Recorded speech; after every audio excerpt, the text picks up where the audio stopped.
prophet is the image that its maker should carve it. The molded image. Okay, welcome back, brothers and sisters. Let us begin with a silent prayer.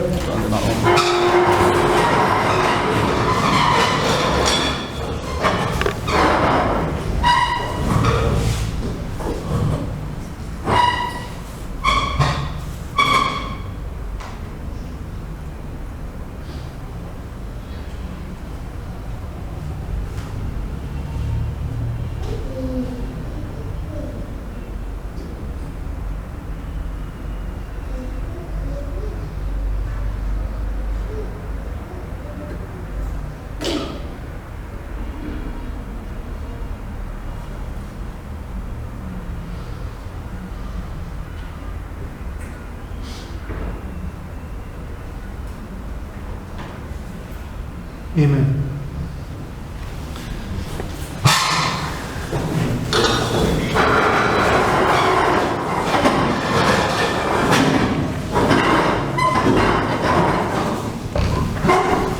Okay, so we understand that all the prophets, the whole Bible is speaking about the end of the world. And through this week we've been shown that every prophet was speaking about this final warning that's given at the midnight cry.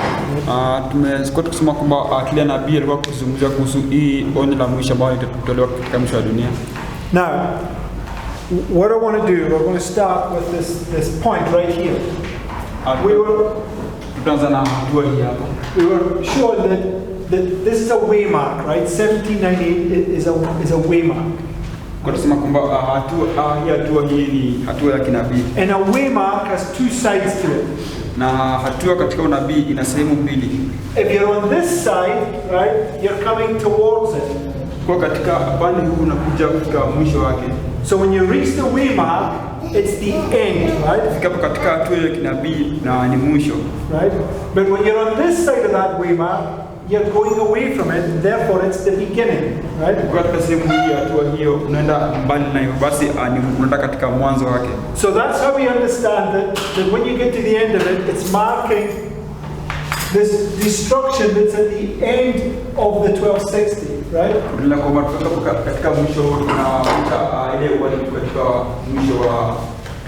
Which was the deadly wound and prefigured by the fall of Babylon in 538, right?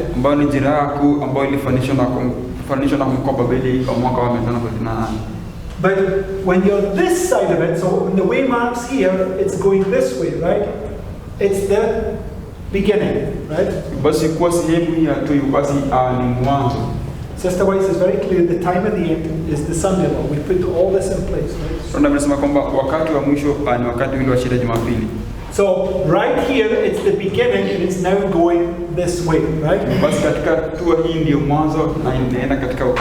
So prophetically speaking, this waymark right here is the beginning. Right? Now, in the other days, we were shown that this parable of the 10 virgins, right? So when they come to the tarrying time here, what are they to gather? Oil, right? Before they get to this waymark, right? And we were shown that the gathering of the oil is the gathering of the manna. Right? How many days were they to gather manna? 6 days, because the 7th day was the Sabbath, right? We were shown that it's these 6 days, it takes you to the 6th day here, right? And this is the Sabbath, when you enter into the rest, right?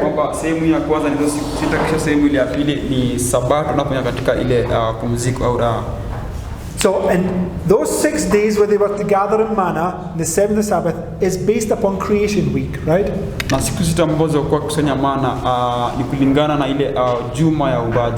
So, let's go to Genesis chapter 1 and verse 1.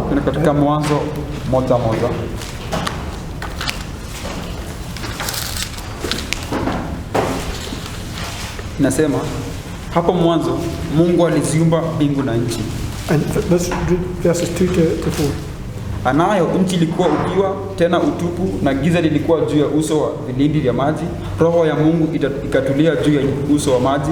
Mungu akasema, iwe nuru, ikawa nuru. Mungu akaiona nuru ya kuwa ni njema. Mungu akatenga nuru na giza. So when you come to a reform line, when you come to the time of the end, what's always before the time of the end?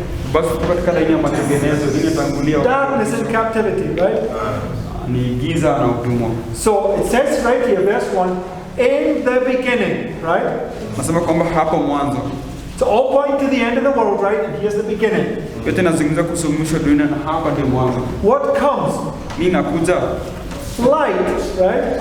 Nuru inakuja. When the Satan is stirring up the elements beneath, the Lord sends light and power to his people, right? Mwana anaposhawishi zile chemchemi za kuzimu, Bwana anatuma roho wake kwa watu wake. And we know that this is marking the angel in Revelation 18 right here, right? Itakuwa hii inaonyesha yule malaika wa Ufunuo 18. The exceeding bright light. And what does it do? It comes, and what does it do according to these verses?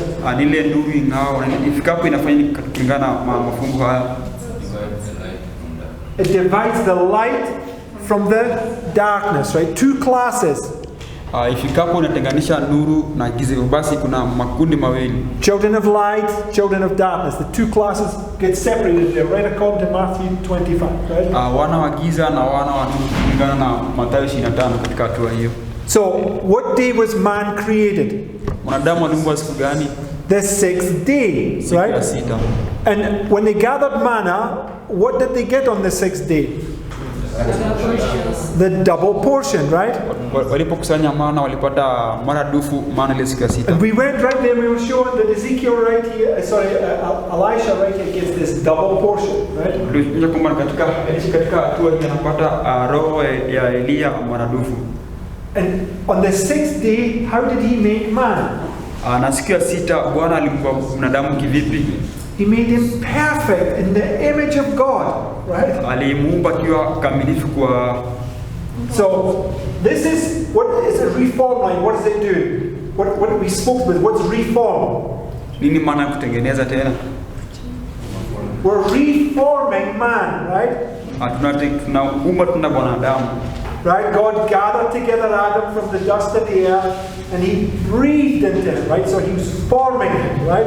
Bwana anachukua mavumbi na kuweka pamoja kisha baza akampumzia pumzi ya uhai, alikuwa anamuumba tena. So the reforming is done the same way, right? Basi kuumba tena inafanya vile vile. Okay? So on the sixth day man was made perfect, right? Siku ya sita mwanadamu aliumbwa akiwa kamilifu. So, in order, because 6 days they were to gather manna, on the sixth day they got double. We saw the double measure was when Elisha was representing Christ, right? Tunakuwa walikuwa kusanya mwana siku sita na ile siku sita walikuwa kusanya mara mbili, tunakuwa ile mara dufu ilikuwa inaashiria Elisha. So, the beginning leads you to this point where you're going to be reformed. You're going to be in the image of Christ, right? You gather the oil. Basi mwanzo unaonyesha hatua hii ambayo utaumbwa tena ukiumbwa kwa umbo la Kristo hapo tabia. Right? Because you're going to put that oil in your lamps and you're going to demonstrate that you have received the oil. Kwa maana utaweka mafuta katika taa yako na utaonyesha kwamba umetengeneza na nguvu. So this whole presentation is about these 2 points. Basi somo hili leo ni kuhusu hatua mbili. The beginning, and this point here where you will see that the Lord reaffirms what he does here in the beginning, right? When Jesus began his public ministry, right? Let's go to this. Just go over the page a minute. Right, okay. So, quote there. When Jesus what? Began his public ministry, right? So, when does he begin? At the beginning, right? He cleansed the temple from its sacrilegious profanation. Among the last acts of his ministry was the second cleansing of the temple. She says, so, in the last word for the warning of the world, 2 distinct calls are made to the churches. The second angel's message, Babylon is fallen, jump down, and in the loud cry, the third angel's message, a voice was heard from heaven saying, "Come out of her, my people." These are the two temple cleansings, right? Basi inazungumzia kule kutakasa kwa hekalu la Kristo mara mbili. And Christ cleansed the temple when divinity flashed through humanity, right? Na Kristo alitakasa hekalu pale ambapo uungu uliungana na binadamu. Right. So, one at the beginning, and the temple cleansing is finished right here, right? Basi moja hapa mwanzo na kutakasa tukakamilika pale mwisho. Don't know if Yes, we will come to that in a moment, right? So, so we're saying there's two temple cleanses, one at the beginning of his ministry and one at the end, right? Nasema kwamba hekalu litakaswa mara mbili. Hapa anapoanza huduma yake ile pili anapofunga huduma yake. So we know that these two temple cleanses are represented by these two messages, Revelation 18:1-3, Babylon is fallen, and the second one, come out of her, my people. Najua kwamba kutakasa kwa hekalu mara mbili imefananishwa na zile ujumbe mbili za Ufunuo 18, Babeli umeanguka, kisha baada ile ya pili kutoka kwa Babeli. And we know the second temple cleansing begins right here and it comes right down to here. He says it is finished. Najua kwanza kutakasa kwa hekalu mara mbili inaanzia hapa inakamilika pale mwisho anaposema imekamilika. So when Christ came to the temple the second time, did he do the very same thing he did the first time? Kristo alipokuja katika hekalu mara ya pili alivyofanya katika mara ya kwanza. But this time when he came, if those money changers were still in there, their probation closed, right? It was the closed door. Lakini mara walipokuja mara ya pili wale waliokuwa kubadilisha fedha walipokuwa hapo wangekuwa hapo mlango wale ungefungwa milele. And the temple is a type of us, right? Na hekalu ni mfano sisi wenyewe. So the work of these two temple cleansings between those times, it's cleansing this, right? Basi kazi ya kutakasa hekalu mara mbili ni kuhusu kutakasa roho wa mwanadamu. Okay, just go back, right? And let's go to John chapter 1. Katika Ufunuo Yohana verse 1. moja. Nasema hapo mwanzo kulikuwako na neno. What does it say right here? Nasema nini hapa? In the beginning, right? Nasema hapo mwanzo. So the Bible is to interpret itself. You have to bring these things together, right? Maana Biblia inafaa tafsiri ndio basi inafaa kuleta mambo pamoja. And in the beginning it's talking about the word, it's the message, it's the light that comes from heaven, right? Hapo mwanzo inazungumzia kuhusu neno ambayo ni nuru kutoka juu mbinguni. So come down to verse 4. Na katika aya inasema ndani yake ndimo ulimokuwa uzima na ule uzima ulikuwa nuru ya watu. And verse 5. Nayo nuru yang'aa gizani wala giza halikuiweza. Okay, what did we read in Genesis came? Tulisoma nini katika mwanzo? In the beginning light came, that the darkness, what happened? It separated them, right? Tulisoma kwamba mwanzo nuru kaja kisha baadaye giza ikatengana na. And it says here the light shone into the darkness comprehended it not, didn't receive it, right? Nasema mwanga uling'aa katika giza lakini giza haikuweza kuielewa hii nuru. But verse 11 to 14. Inasema aya 11 inasema alikuja kwake wala walio wake hawakumpokea, bali wote waliompokea aliwapa uwezo wa kufanyika watoto wa Mungu, ndio wale waliaminio jina lake, waliozaliwa si kwa damu wala si kwa mapenzi ya mwili wala si kwa mapenzi ya mtu bali kwa Mungu. Naye neno alifanyika mwili akakaa kwetu, nasi tukauona utukufu wake, utukufu kama wa mwana pekee atokaye kwa Baba, amejaa neema na kweli. So those that receive the light here right at the beginning, what does it say he gives them? Wale watakapopokea nuru katika hatua hii kwanza, sema anawapa nini? Power. Anawapa nguvu. The two witnesses got power, right? Mashahidi wawili walikuwa na nguvu. So you get power to become the sons of God, something future, right? Nasema kwamba anawapa nguvu kukuwa wana wa Mungu. Because you need to walk by faith here, right? This is the old covenant. This is the new covenant, right? Unafaa kutembea kwa imani kwa maana hii ni agano la kale, ile ya pale ni agano. It's all the types, right? You got to walk by faith, understanding all those types. Unafaa kutembea kwa imani ili uweze kuelewa zile sadaka za kafara ama. And it says those that he gave power were born right? It's marking a birth. Nasema kwamba wale aliowapa nguvu awalizaliwa, hivyo basi inaonyesha kuzaliwa. It's the combination of the human and the divine, right? Ni kuunganika kwa binadamu na uungu. So I'm just going to mark here this first birth. Nitaweka hapo kuzaliwa kwa mara ya kwanza. Right? Remember what Christ said to Nicodemus? Nakumbuka Kristo alivyomwambia Nicodemus. Unless a man be born what? Again, right? You need to have this both births, right? Nafaa kuwa na kuzaliwa hizi mara mbili. There's one at the beginning, which is the birth by water. Kuna moja mwanzo ambayo ni kuzaliwa kupitia maji. But then you have to have this birth by fire, by the Holy Spirit, which was the going to the cross, the receiving of the latter rain, right? Na ile ya pili ni kupitia moto ambayo ni kwenda kwa msalaba na kupokea mvua ya masika. Okay, jump now forward to the next quote, right? The doctrine.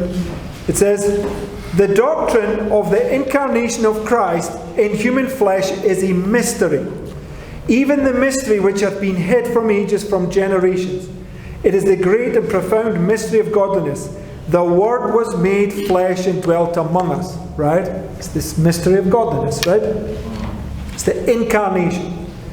Christ took upon himself human nature, a nature inferior to his heavenly nature. Nothing so shows the wonderful condescension of God as this. He so loved the world that he gave his only begotten Son. John presents this wonderful subject with such simplicity that all may grasp the ideas set forth and be enlightened. Remember we said that the Lord, when he puts his idea into your heart, it becomes your idea, right? Sema kwamba Bwana anapoweka wazo au nia katika mawazo yako, unakuwa na wazo kama yake. We were shown yesterday that you're this house, you're this body, you're just dust, right? Sema kwamba unao nyumba ambayo ni mwili, wewe tu ni vumbi. Without the breath of Christ being breathed into us, we would not be a living soul. Pasi kuwa na pumzi kutoka Kristo, hakuwezi kuwa nafsi iliyo hai. And Satan has perverted that power source in us, right? Na shetani ameweza kuipotoza hii nguvu katika miili yetu. Therefore, without the grace on a daily, moment by moment basis, right, we would be serving Satan constantly. Pasi kuwa na neema katika hatua tutakuwa tukimtumikia shetani. Now when we continue to read this quote, it's going to parallel that experience of Christ to God's people, right? Na tunaenda kusoma leo nabii itakuwa ikifananisha hali ya Kristo na watu wa Mungu. He came unto his own, and his own received him not, but as many as received him, to them he gave power to become the sons of God, even to them that believe on his name. And the Word was made flesh and dwelt among us, full of grace and truth. And of his fullness have all we received, and grace for grace. Those who are adopted into the family of God are transformed by his Spirit. Self-indulgence and supreme love for self are changed for self-denial and supreme love for God.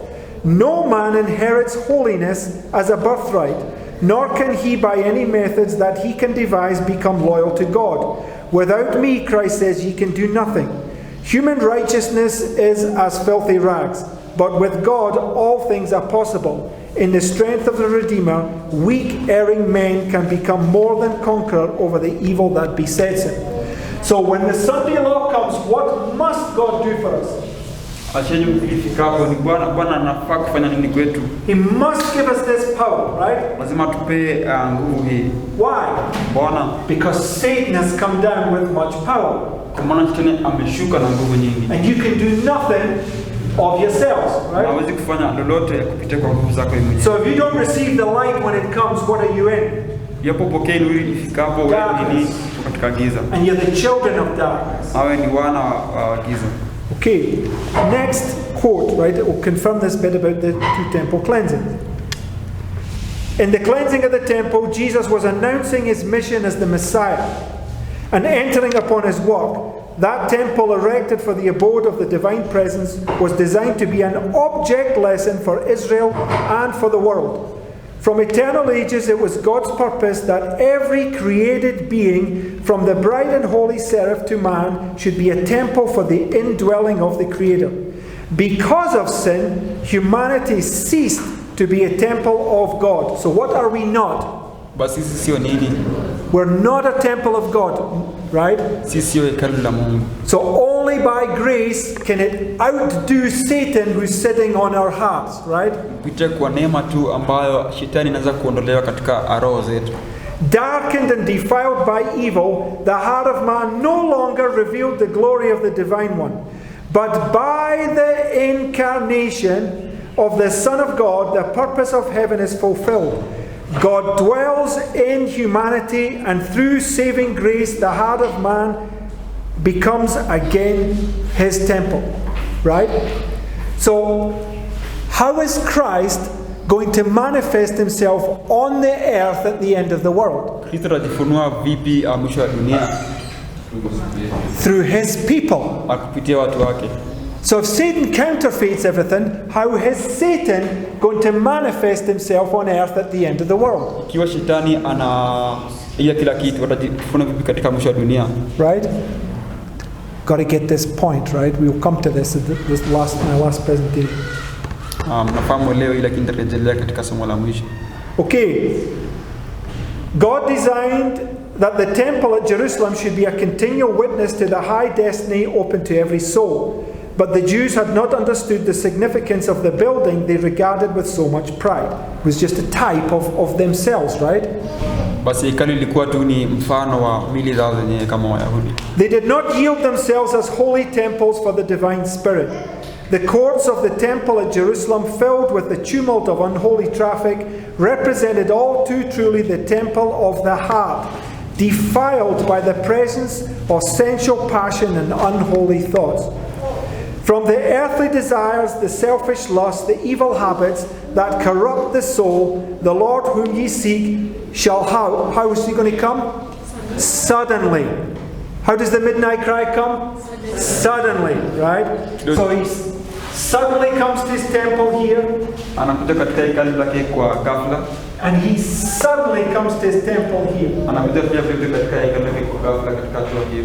Both places mark where two classes get separated. Kila hatua inaonyesha hapo makundi yanaanza kutenganishwa. In cleansing the temple from the world's buyers and sellers, Jesus announced his mission to cleanse the heart from the defilement of sin, from the earthly desires, the selfish lust, the evil habits, the corrupt soul. The Lord whom ye seek shall suddenly come to his temple. Even the messenger of the covenant whom ye delight in, behold, he shall come, saith the Lord of hosts. Right. So, the point I want you to get is, when he began his ministry here, he's demonstrating a work to cleanse this heart of evil. And how are you to do it? We went through this yesterday. How are you doing it? What have you to put in your heart? Come on, brothers and sisters, please don't disappoint me. We spend all this time going through the nature of Christ. What must you do? Don't whisper it, Cleopas. Speak up. Okay, you got to have the mind of Christ, but how are you to have that? What must you do in order to counter Satan in your heart?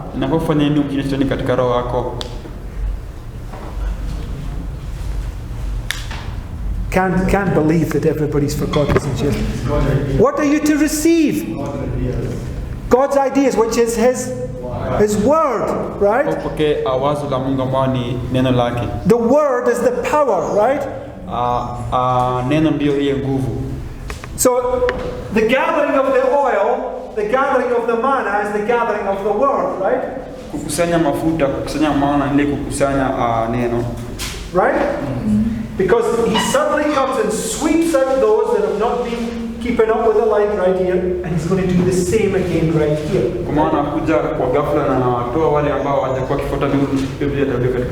And he's doing it all the way down here until he says, it is done, right? So, if we're not ready right here, what happens? We're going to demonstrate that we are Satan's children and we're going to be lost, we're going to lose our soul.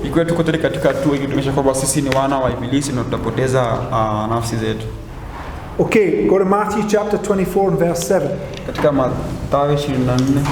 Matthew chapter 24, verses 7 through 9. Just read verse 7 first, please.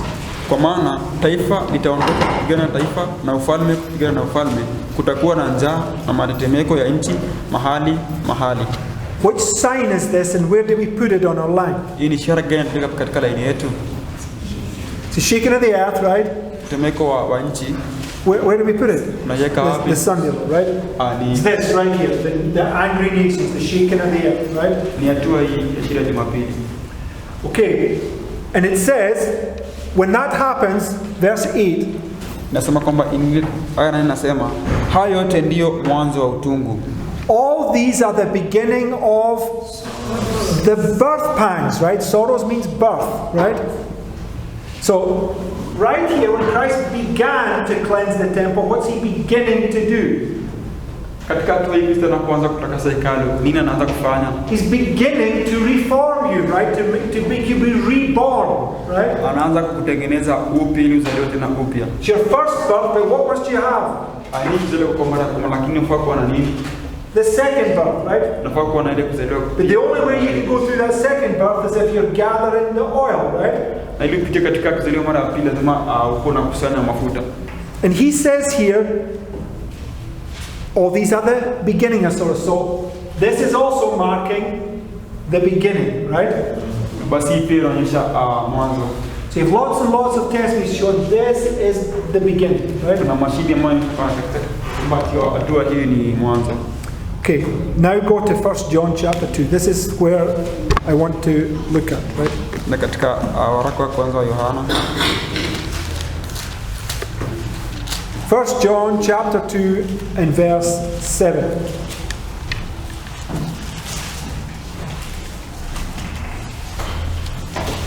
Inasema, wapenzi, siwaandiki amri mpya, ile amri ya zamani mliyokuwa nayo tangu mwanzo, na hii amri ya zamani ni neno ile mlilolisikia. And read verse 8 also.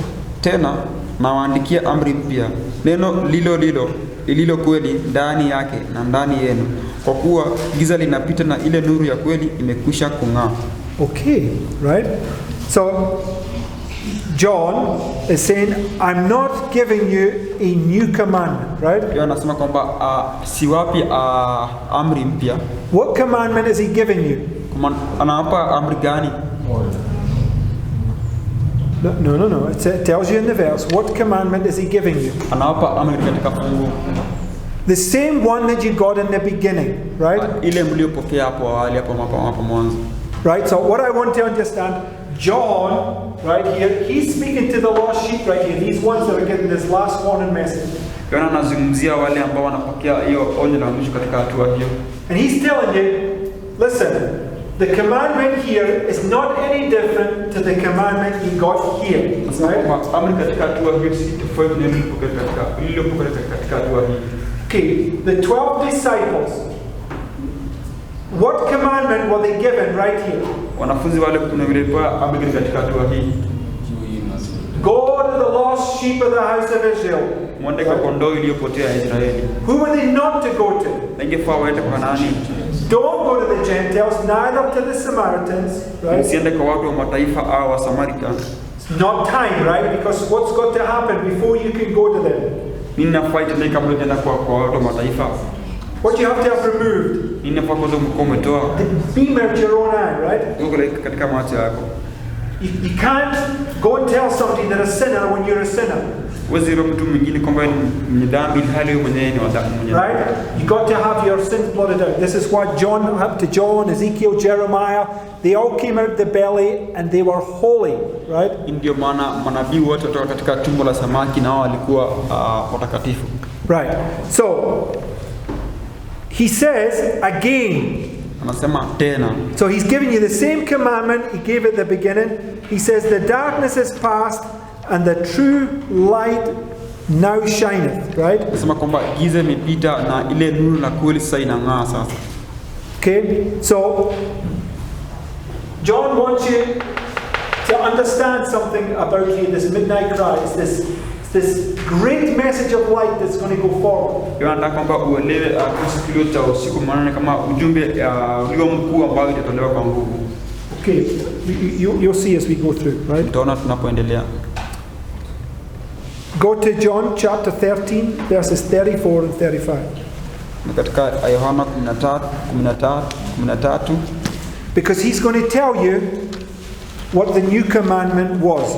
maana atakwambia nini ilikuwa ile amri mpya. Because he said in John, I'm not giving you a new commandment, it's the same one I gave you at the beginning, right? Kwa maana kwa haraka anasema kwamba hapi amri mpya bali ile iliyokuwa katikati. But right here in verse 34 and 35, he's going to tell you what the new commandment was.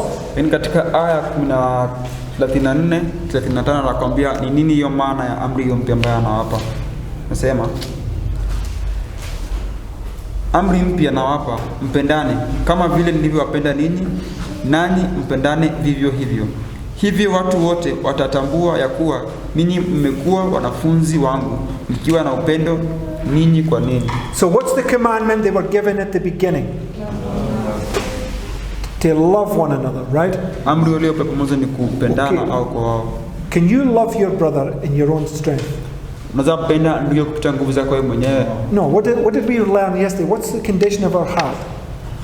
Hali ya roho yetu ni gani? Selfish, full of sin, pride, all these abominations, right? Roho yetu zimejaa binafsi na kiburi na mambo kama haya. This love is not this love, right? Upendo huu sio upendo huu. This love is superficial and it's when it suits you, right? Upendo huu ni ile nje na mambo inakupendeza tu. We will understand what this love is that we're told to love our brethren by, right? Tutaelewa upendo huu ambao tupende ndugu zetu ni nini katika maandiko. The Seventh-day Adventist Church teach you this love. Kanisa la Kiadventista linafundisha kuhusu upendo huu. Right? This is what they teach. They say, yeah, we just got to love one another. Sema kama mfao kupenda kila moja. Next minute they're doing the most evil things towards people, right? Na dakika nyingine wanafanya mambo mabaya kuhusu wengine. So the Bible has to explain what it means, right? Biblia lazima ieleze ni nini inamaanisha. Okay, so go now to 2 John chapter 1 and verse 5. Na katika waraka wa pili wa Yohana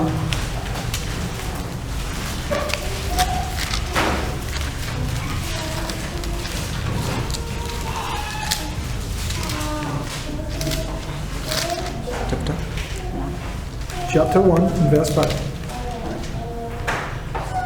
Nasema na sasa mama na kuomba si kwamba na kuandikia amri mpya bali ile tuliyokuwa nayo tangu mwanzo kwamba tupendane. Right. So just confirmation there, right?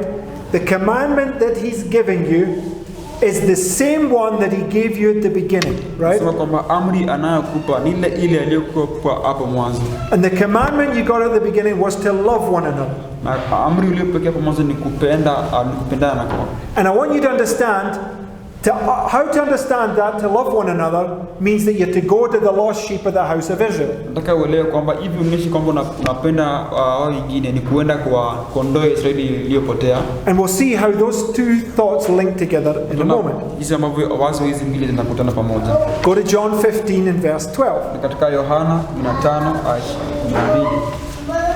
Now he's going to explain what this means, right? Sasa ataelezea maana ya haya. Inasema amri yangu ndiyo hii, mpendane kama nilivyowapenda ninyi. Okay, read verse 13 to 17. 13-17. Yes. Hakuna aliye na upendo mwingi kuliko huu kwa mtu, upendo huu wa mtu kuutoa uhai wake kwa ajili ya rafiki yake. Ninyi mmekuwa rafiki zangu mkitenda ni waamurio. 17, all the way down to 17. Siwaiti tena watumwa, kwa maana mtumwa hajui atendalo bwana wake, lakini ninyi nimewaita rafiki, kwa kuwa yote niliyoyasikia kwa baba yangu nimewaarifu. Si ninyi mlionichagua mimi, bali ni mimi niliyowachagua ninyi. Nami nikiwaweka mwende mkazae matunda, na matunda yenu yapate kukaa, ili kwamba lolote mwombalo Baba kwa jina langu awapeni. Haya na waamuru ninyi mpate kupendana. Okay. So, what's the commandment you're given at the beginning? Ni amri gani inapo katika mwanzo? And what does it mean to love one another? Inamaanisha nini kupenda mwingine? To lay down your life for your brethren, right? Kutoa uhai wako kwa ajili ya mandugu zako. How did Christ love us? Kristo alitupenda vipi? He went to the cross, right? Alienda msalabani. So the greatest love, if you have your brothers, you go to the cross for them, right? Upendo mkuu kwa ndugu zako ni kwenda kwa msalaba kwa ajili yao. In verse 16, what does he say about these people that do this? Katika aya 16 anasema ni kuhusu hawa ambao wanafanya hivi. He says, I have ordained you. Anasema kwamba nimewateua nyinyi. Right? So, right at the beginning, those that receive the light, they get this commandment. Basi hapa mwanzo wale wanapokea mwanga huu wanapata hii amri. Love your brethren. Lay down your life, self-sacrifice and love for them. Right? Anasema kwamba wapende ndugu zako, uweke maisha yako chini kwa ajili yao.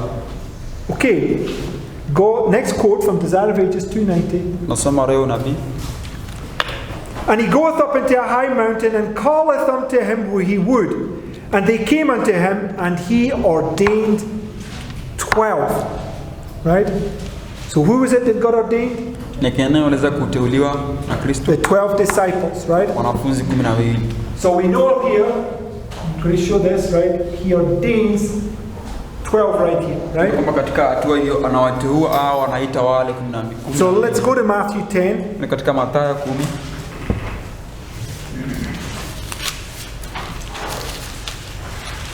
And let's read this link to this commandment, verses 1 to 6. Mathayo 10:1-6 nasema, akawaita wanafunzi wake 12, akawapa amri juu ya pepo wachafu wawatoe na kupoza magonjwa yote na udhaifu wa kila aina. Na majina ya hao mitume 12 ni haya. 1 to 6. No. 10, 1 to 6. 1 to 6. Na majina ya hao mitume 12 ni haya. Wa kwanza Simoni aliyeitwa Petero, na Andrea nduguye Yakobo wa Zebedayo, na Yohana nduguye Filipo, na Bartholomayo, Tomaso na Mathayo mtoza ushuru, Yakobo na Alfayo na Tadayo, Simoni Mkananayo, na Yuda Iskariote naye ndiye mwenye kumsaliti. Hao tenashara Yesu aliwatuma akawaagiza akisema, katika njia ya mataifa msiende, wala katika mji wowote wa Samaria msiende. Afadhali shikeni njia kuwaendea kondoo waliopotea ya nyumba ya Israeli. So the 12 that he ordained, right? Wale 12 aliowaita au kuwateua, right? He gave them a commandment to love one another, right? Aliwapa amri ya kupenda na wao kwa wao. And right here, when he ordains these 12, he says, go to the lost sheep of the house of Israel, right? Hapa anapowateua kuna inasema kwamba muende kwa kondoo ilipotea Israeli. Who were they not to go to? Ingefaa waende kwa kina nani? The Gentiles, right? Watu wa mataifa. Now, if God says that and he puts it on here at the Sunday law, what are you not to do? Mungu anaposema hiyo na katika hatua hii nini ufai kufanya? So when the Sunday law comes, you have to go to your own brethren, the lost sheep, right? Sheria Jumapili ifikapo unafaa kwenda kwa ndugu zako ambao ni kondoo iliyopotea. Is it a commandment? Je, ni amri? It's very, very clear, right? Ni wazi. Why must you go to your own brethren first? Mbona unafaa kwenda kwa ndugu zako kwanza? The Sunday law, who's being tested first? Katika sheria Jumapili na jaribio kwa mara ya kwanza. The church. Ni kanisa. Judgment begins at the house of God. Hukumu unaanza katika nyumba ya Bwana. Right? So you must obey Christ, not do what you think is right. You must follow strict instructions, right? Inafaa umtii Kristo, sio kufanya vile unavyofikiri. Inafaa kufuata maagizo. Because if you disobey him, kwa maana usipomtii, there are so many stories in the Bible that show when God's people thought that they could do things in their own strength and they perished. Hakuna hadithi nyingi katika Biblia ambapo watu wa Mungu wanadhani kwamba wangeweza kufanya mambo katika nguvu zao lakini waliweza kuangamia. Now, who's amongst those 12? Nani yako miongoni mwa wanafunzi wa 12? Judas, who betrayed him, right? Judas Iskariote msaliti. So right at the beginning here at the Sunday law, basi hapo mwanzo katika sheria Jumapili, the people that receive the light, watu wanapokea hiyo mwanga wa nuru, and go forward with this message, wanaenda kuhubiri ujumbe huu, some of them are going to betray him, right? Wengine miongoni mwao watakusaliti ndugu zao. Is that an agreement with the parable of the 10 virgins? Je, hiyo inakubaliana na mfano wa wanawali wa 10? Yes, right? Ndio. Some of them that come through this test, they don't pass this test. Wengine wanafika katika hatua hii lakini hawafiki katika hatua hii. Job had two tests, right? Ayubu alikuwa na jaribio mara And mbili. you have to pass both of them. Unafaa kupita zote mbili.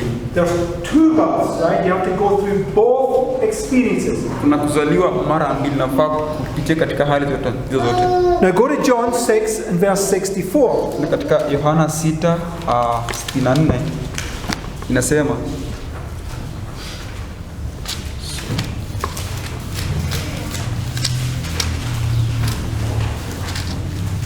6:64. Inasema lakini kuna wengine miongoni mwenu wasioamini, kwa maana Yesu alijua tangu mwanzo ni nani wasioamini, naye ni nani atakayemsaliti. What did Jesus know? Kristo alijua nini? Okay, but you're not being careful readers. What does it say? Amkiwa angalifu, alisema nini? From the beginning, right? Alisema kutoka mwanzo. He knew Judas was there right from the beginning. Alijua Judas alikuwa katika kutoka mwanzo, alijua katika. He knows right from this point, from the first temple cleansing, who are those that's going to betray him right here. Anajua kutoka katika hatua hii mwanzoni kwamba ni nani atakayezidi katika hatua hii. Because God knows all things, right? Mwana Mungu anajua mambo yote. So the fearful thing is those that receive this first birth, I mean, it's terrible, right? What they're going to turn, because do we see it in this movement, right? In 2014, which is this is a parallel, right? Katika mwaka 2014 ambao ni mfano wa shida ya Jumapili, Was a great light came. kulikuwa na mwaka uliokuja kuu. There was a separation took place in the movement, right? Kulikuwa na kutengana katika vuguvugu hii. And ever since then, right, the light's been getting greater and greater and greater, right before here, right? Na tangu hapo nuru imekuwa ikikuwa kubwa na kubwa katika karibu katika hatua hiyo. And already we see all those children of disobedience, right? Hata tunaona wale wana ambao hawatii Mungu. But right here, some in this very room are going to manifest themselves right here as Judas. Lakini katika hatua hii wengi katika nyumba hii watajifunua kama Judas katika hatua hii. Right? Sivyo? Fearful, right? Mambo ya kuogopa. Because the more light you've had, the more accountable you are, right? Kwa maana ukiwa na nuru mingi Mungu ana. And who is Judas likened unto? Na Judas amefananishwa na nani? Sorry? No, he's the son of perdition, right? Judas ni ule mwana wa uharibifu. Who's the son of perdition? Nani mwana wa uharibifu? The Pope, right? Papa. So you have in Matthew 7 these wolves in sheep's clothing, right? The external look, right? They claim to be God's people, but they're inside they're ravening wolves, right? Katika Mathayo 7 kunao wanaojifanya kuwa wachungaji bali ndani ni mbwa mwitu.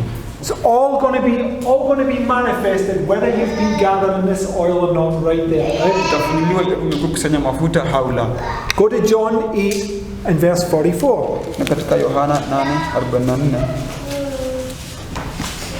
nasema ninyi ni baba yenu Ibilisi, na tamaa za baba yenu ndizo mpendazo kuzitenda. Yeye alikuwa muuaji tangu mwanzo, wala hakusimama katika kweli, kwa kuwa hamna hiyo kweli ndani yake. Asemapo uongo husema yaliyo yake mwenyewe, kwa sababu yeye ni mwongo na baba wa huo. Okay, Satan was a murderer from where? Shetani alikuwa muuaji tangu mwanzo. Why? Mbona? Because he abode not in the truth. Kwa sababu hakusalia katika ukweli. Just let me take you one verse. Go to Galatians chapter 3. Ndiko Wagalatia sura ya 3.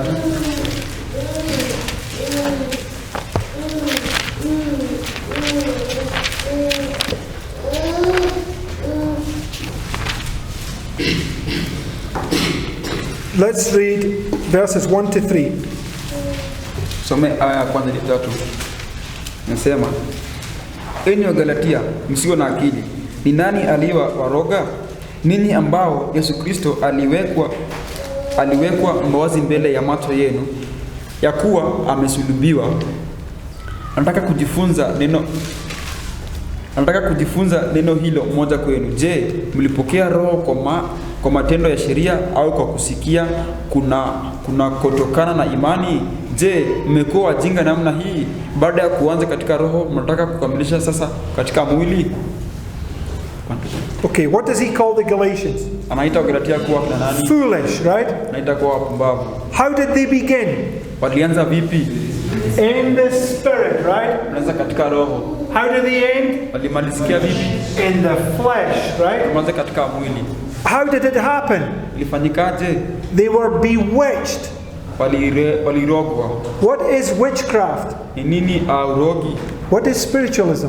Ni nini ushirikina? Come on, what's the definition of spiritualism? Ni nini tafsiri la It's when man lifts up his word over and above God's word, right? Mungu anatukuza maneno yake juu ya neno la Mungu. Because when you believe something else somebody says over what God's word says, Satan now enters into you, right? Because you're receiving Satan's words and not God's words, right? Unapoamini maneno ya mtu mwingine kuliko neno la Mungu, tena inaingia katika moyo, kwa maana unaamini neno la shetani na si neno la Mungu. Okay? So they begin by faith, by every word of God, but they end up in the spirit trying to do their own works, right? Wanaanza katika roho na wakamaliza katika mwili.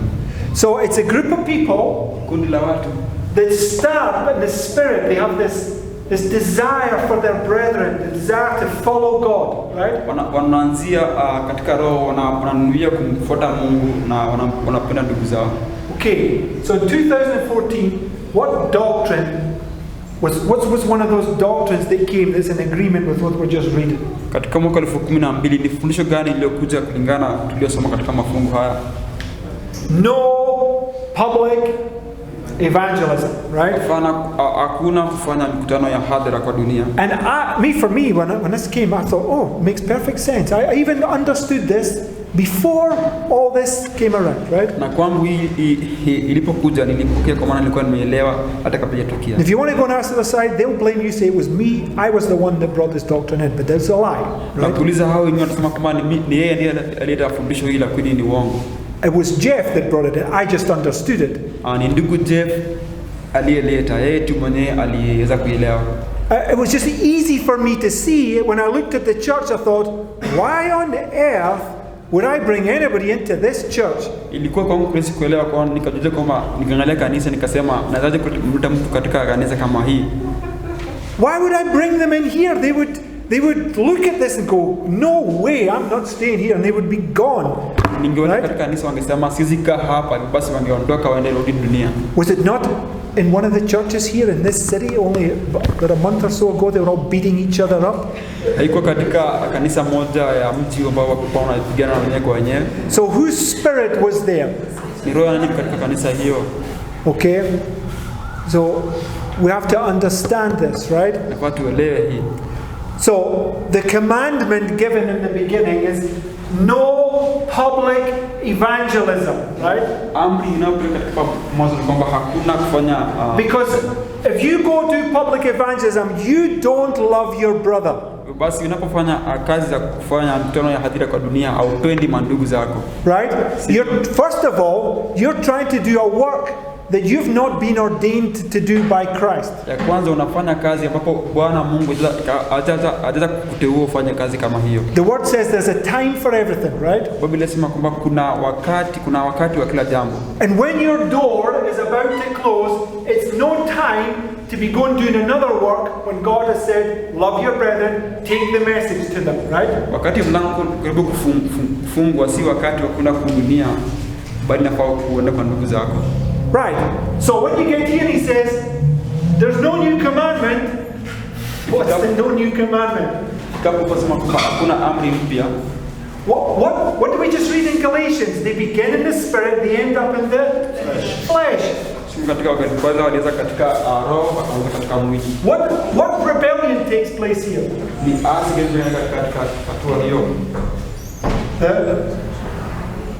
Omega, right? The Omega apostasy, right? What does the Omega apostasy do? They go into the cities and they do wonderful work, right? Wanaenda katika miji ni wanafanya kazi ya maajabu. They bring down fire from heaven, they're doing healings and miracles, and who's giving them the power to do it? Wanaponya Satan. na kufanya mambo kama hayo. Nani anapa nguvu hii? Ni Shetani. Okay. Go to Zechariah 13, Katika Zekaria 13 verses 7 to 9. Zekaria 13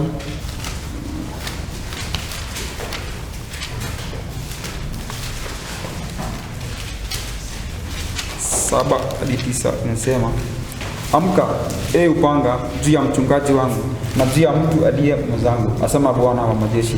Mpige mchungaji nao kondoo watatawanyika. Nami nitaugeuza mkono wangu juu ya wadogo, hata itakuwa ya kwamba katika nchi yote mafungu mawili yatakataliwa mbali na watakufa, asema Bwana. Lakini fungu la tatu litabaki humo. Nami italileta fungu lile la tatu na kulipitisha kati ya moto. Nami nitawasafisha kama fedha isafishwavyo. Nami nitawajaribu kama dhahabu ijaribiwavyo. Wataliita jina langu, nami nitawasikia. Mimi nitasema, watu hawa ndio wangu, nao watasema, Bwana ndiye Mungu wangu. Okay. Who gets smitten right there? Kina nani hapo wanapigwa? The false shepherds, right? Wale wachungaji waongo. But Christ, he played the part of this. He went to the cross for them, right? Lakini Kristo aliweza kutekeleza haya kwa ajili yao, alienda kwa msalaba kwa niaba yao. So Christ represented, he was righteous, right? He went to the cross, and what happened to all the disciples? Kristo alipoenda msalabani, nini kitendekea wanafunzi? They got scattered, right? Wote walitawanyika. They represent those lost sheep right here that didn't understand it properly, and they get scattered, right? Ni mfano wa wale kondoo wale katika hatua hiyo, ambao wako wanaelewa wakaanza kutawanyika. But when he came back, what did he do? He sought them out, right? Lakini aliporejea aliyakusanya tena. And this is representing the work that God's people are to do right here, because what's he going to do to those false shepherds? He's going to smite them, right? And their flock will be scattered, right? Basi na hii ni mfano ya kazi ambayo Mungu anataka katika hatua hiyo, atawaangamiza wachungaji hawa wapotovu, kisha baadaye kondoo watatawanyika. And it says here in verse 9, he's going to bring the third part through the fire, and I will refine them as silver is refined, and will try them as gold is tried, right? Now in the book of Malachi, chapter 3, when Christ suddenly comes to his temple, what does he do? Katika kitabu cha Malaki 3, Kristo anapokuja ghafla kwa ukali yake anafanya nini? What does it say he does? Inasema anafanya nini? Okay, if you don't know, just go there. Malachi chapter 3. Katika kitabu cha Malaki 3. Because it's exactly the same as what's written in Zechariah. Kwa maana ni sawa na ile liko katika kitabu cha Zekaria. Verse 1 to 3. Yes, just read verse 2 to 4. Lakini ni nani atakayestahimili siku ya kuja kwake? Au ni nani atakayesimama atakapoonekana yeye? Kwa maana yeye ni mfano wa moto wa mtu asafishaye fedha, ni mfano wa sabuni ya mtu afuaye nguo, naye ataketi kama asafishaye fedha na kutakasa, naye atawatakasa wana wa Lawi, atawasafisha kama dhahabu na fedha, nao watamtolea Bwana dhabihu katika haki. Wakati ule ndipo dhabihu ya Yuda na Yerusalemu zitakapopendeza mbele za Bwana, kama katika siku za kale na kama katika miaka ya zamani. So when he suddenly comes to his temple right here, what's he going to do? Bring you through the fire, right? Hapo katika hekalu lake kwa njia ya ghafla na kuja katika hali ya moto. Okay, so that's what we see, right? We see that the exact same thing in the book of Zechariah, right? Hilo tumesoma katika kitabu cha pia katika kitabu cha Zekaria. And he said in Zechariah in verse 13:7, he says, I will turn my hand upon the little ones, right? Nasema kwamba atageuza mkono wake kwa wale walio wadogo katika kitabu cha Zekaria. Go to Matthew chapter 18 verse 10. Katika kitabu cha Mathayo 18. Matthew 18 verses 10 to 12. Mathayo 18:10 hadi 12 nasema, angalieni msidharau mmoja wapo wadogo hawa, kwa maana anawaambia ya kwamba malaika wao mbinguni siku zote hutazama uso wa Baba yangu aliye mbinguni. Kwa maana mwana wa Adamu alikuja kukiokoa kilichopotea. Mwaonaje mtu akiwa na kondoo 100, mmoja akampotea? Je, hawaachi wale 99 na kaenda mlimani na kumtafuta yule aliyepotea? So who are the little ones? Ni nani hawa wadogo? What does it say? Inasema nini? They're the lost sheep. Au ndio ile kondoo iliyopotea. So when the shepherd gets smitten and he turns his hands on the little ones, he's turning his hand now to bring in these lost sheep, right? Wale wachungaji waongo wanapouliwa na kondoo inatawanyika, hivyo basi anageuza mkono wake kwa wadogo. So the commandment here was go to the lost sheep. What's the commandment here? Amri ni kwenda kwa kondoo iliyopotea. Amri hapa ni gani? Go to the lost sheep, right? No new commandment. Enda katika kondoo iliyopotea, kwa maana kuna amri mpya tena. Right? So there's no public evangelism until the Lord has finished cleansing his temple, right? Hakuna kwenda kwa watu wa mataifa hadi Bwana akamilishe kutakasa hekalu lake.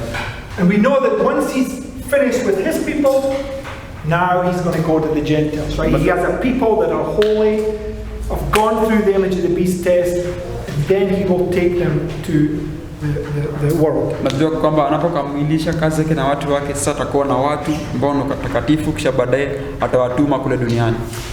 Now,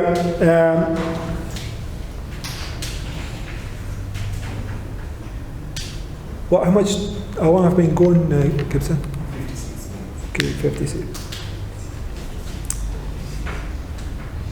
I'm trying to cut this down because I take too long.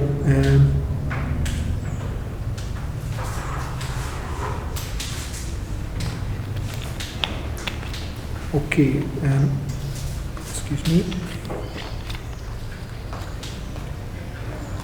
Okay, just go to this next quote from early writings. Nasoma leo nabii. Now, this is the vision of the end of the 2300 days. Inazungumzia kuhusu unabii ule wa siku 2300. It says, before the throne, I saw the Advent people, the church and the what? The world. But we want you to understand, this is not talking about the Gentiles, it's talking about those in the church that are worldly, right? Nataka muelewe kwamba hii zungumzi dunia kama wale walio katika dunia, bali wale walio katika kanisani. She'll explain this, right? Itaelezea. I saw two companies. One bowed down before the throne, deeply interested, while the other stood uninterested and careless. Those who were bowed before the throne would offer up their prayers to look to Jesus. Then he would look to his Father and appear to be pleading with him. A light would come from the Father to the Son, and from the Son to the praying company. Then I saw an exceeding bright light come from the Father to the Son, and from the Son it waved over the people before the throne. But few would receive this great light. Many came out from under it and immediately resisted it. Others were careless and did not cherish the light, and it moved off from them. Some cherished it and went and bowed down with a little praying company. This company all received the light and rejoiced in it, and their countenances shone with its glory. So, what is that exceeding bright light? Basi ni nini nuru inayong'aa? It's the midnight cry, right? We've gone through this many times. The other quotes, other visions show you that it's the midnight cry. Ni ile kilio cha usiku manane. So there's two classes, right? One is bowed down, one standing up, careless and uninterested. Basi kuna makundi mawili, wale waliopiga magoti na wale ambao wamesimama. Do we have a parable about that? Tunaye mithali ambayo inaelezea hali hii. What's the parable? Ni mithali gani? The Pharisee and the publican, right? Yule mfarisayo na mtoza ushuru. Publican was flat on his face, the Pharisee was stood and proud. And what was he doing to the publican? Accusing him, right? Yule mfarisayo alikuwa akisimama na akimkemea ama akimshtaki yule mtoza ushuru. Who's the accuser of the brethren? Ni nani anayeshtuku mandugu zake? Satan, right? Shetani. So when it says right here, right, you're to love your brethren, Naposema kwamba unafaa kumpenda ndugu yako. Is he talking about your friend that sits next to you? Nazungumzia kuhusu rafiki yako kando yako. He's talking about these people that are standing careless and uninterested. They are the children of Satan and they are now accusing you, right? Nazungumzia kuhusu watu hao ambao wamefananishwa na watoto wa shetani na wanakushtaki. And we went through this earlier in the week. What do they do now? Tulisoma hii katika wiki nini sasa watafanya? They deliver you up, right? Watakusaliti. Okay, just go back to 1 John. Katika waraka wa kwanza wa Yohana.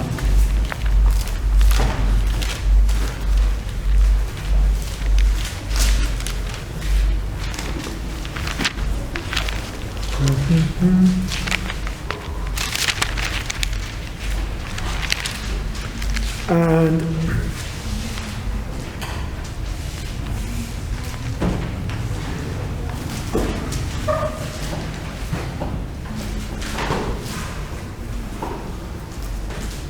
okay, go to verse chapter 2 and verse 18.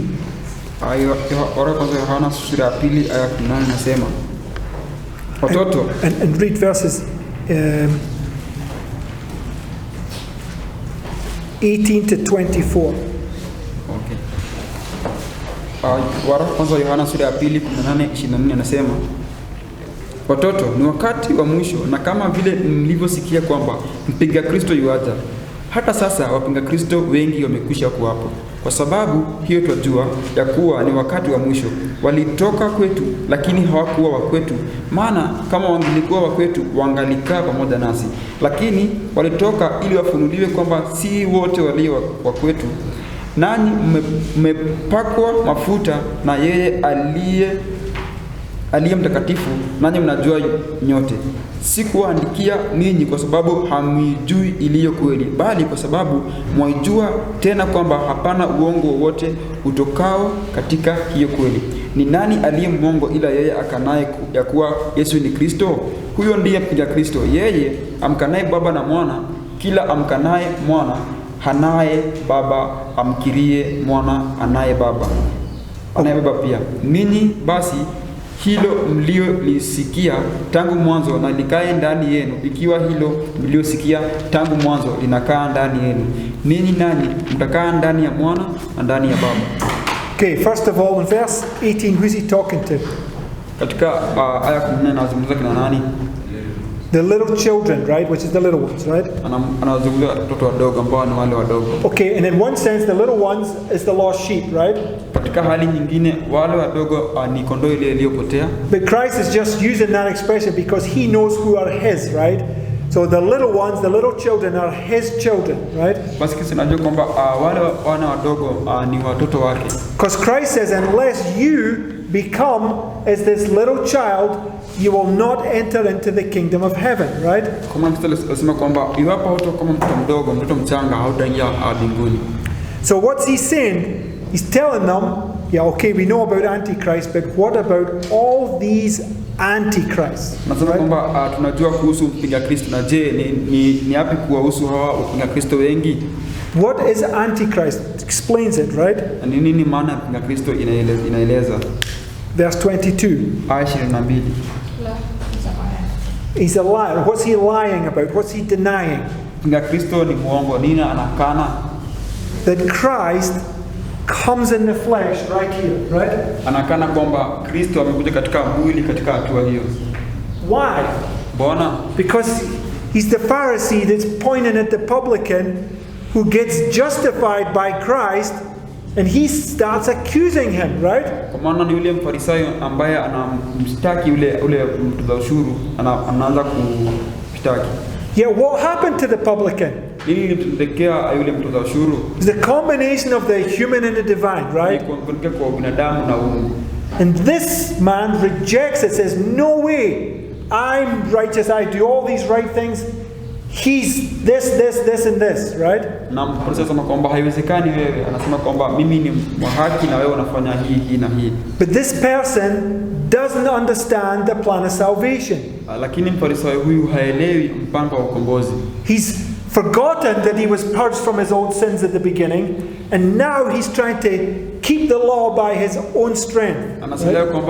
Anasahau kwamba alisafishwa kutoka kupitia neema katika dhambi zake, na sasa anajaribu kushika amri kupitia nguvu zake mwenyewe. And he now has the spirit of Satan accusing his brethren, right? Sasa ana roho ya shetani kuwashtaki ndugu zake. It says if they were of us, they would have remained with us, but they went out from us that they would be manifest, right? Nasema ingekuwa ni wetu wangesalia nasi, basi walienda nje ili kwamba waweze kufunuliwa au kudhihirishwa. Okay, so the point I want to get from this, right, is right here, there will be internally a group of antichrists, right? Katika hatua hii tutakuwa na kundi la wale wapinga Kristo katika kindani yani. And the son of perdition is the Pope. Na mwana wa uharibifu ni Papa. And the son of perdition internally is Judas. Na mwana wa uharibifu katika kundi la wafuasi wa Kristo ni yule Judas Iskariote. Antichrist is the Pope. Mpinga Kristo ni yule Papa. But internally it's Judas. Lakini katika kanisa ni Judas Iskariote. Right? So all these many antichrists that are going to manifest themselves here, what are they denying? Basi hawa wapinga Kristo wengi watakaojifunua katika hatua hiyo ni ambao wanapinga. Right? They're denying the plan of salvation, right? Wanapinga ile mpango wa ukombozi. They've trusted in themselves and they're now going to deliver up their brethren. Wamejiamini wao mwenyewe kisha baadaye wataenda kuwasaliti mandugu zao. But the no new commandment says that you are to go to the cross to save them, right? Lakini anasema kwamba unafaa kwenda msalabani ili uweze kuwakomboa. Because all the ones that don't get smitten here, they have a last opportunity to receive the light before the door closes. Maana wale ambao walio katika hatua hii wako na nafasi ya mwisho kupokea ujumbe kabla mlango hajafungwa. So what must be preparing ourselves to do? Basi nafaa tujiandae kufanya nini? All those brethren out there that are proclaiming all these terrible doctrines, right? Na wale mandugu nje ambao wanafundisha mafundisho potovu kule nje. We know that we're going to have to go to the cross and die for them, right? Unajua kwamba tutaenda msalabani tuwafie. And they're going to hate you. Na wataenda kukuchukia. They're going to accuse you. Wataenda kukushtaki. They're going to deliver you up to the authorities. Watakushtaki kwa nguvu za serikali. They're going to do all sorts of evil, but you are to love them like Christ loved you, right? Watafanya maovu yote lakini wafaa kuwapenda jinsi Kristo alivyokupenda. But how's the only way that you can do that? Lakini ni namna gani unaweza kufanya mambo kama haya? By receiving the exceeding bright light that comes right there. Kwa kupokea nuru ile inayong'aa sana itakayokuja katika hatua hii. It's the combination of the human and the divine. It's the second birth, right? Ni kuunganika kwa binadamu na uungu, ni kuzaliwa mara ya pili. Amen. Amina. Okay, we will close with those thoughts. Let's close with prayer. Tutafunga kwa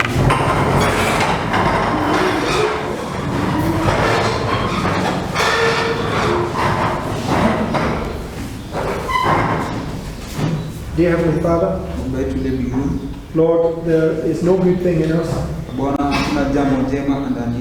When I think of this test that's just before me, I realize why it says we can do nothing of ourselves. Dear Lord, the Bible says that our hearts are corrupt. That without your grace we will sin for eternity. Please help us, Lord, to gather this oil. Please help us, Lord, that it says, if you love me, keep my commandments.